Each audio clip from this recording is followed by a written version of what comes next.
गीता में कहा गया है कि आत्मा अजरमर है। जैसे व्यक्ति अपने कपड़ों को बदलता है, आत्मा भी उसी प्रकार शरीर बदलती है। गरुड़ पुराण में मनुष्य के कर्म का लेखा जोखा बताया गया है, जिससे मनुष्य के पाप और पुण्य निर्धारित होते हैं। मान्यता है कि व्यक्ति को अपनी मृत्यु के बाद कर्मों के आधार पर स्वर्ग और नरक की प्राप्ति होती है।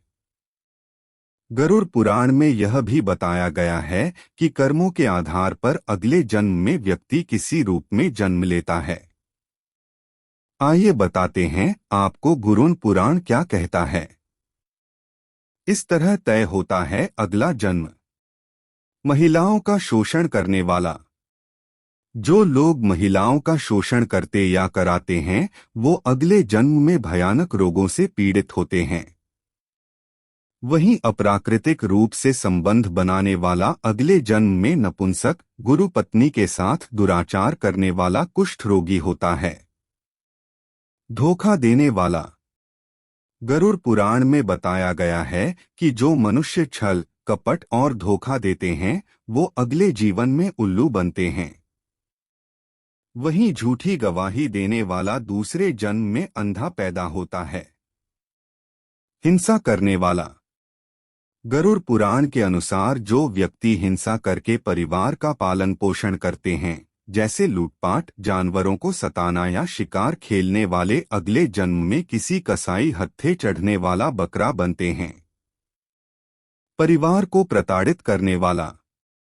माता पिता या भाई बहन को प्रताड़ित करने वाले मनुष्य को अगला जन्म तो मिलता है, लेकिन वह धरती पर नहीं आ पाते क्योंकि उनकी मृत्यु गर्भ में ही हो जाती है। गुरु का अपमान करने वाला।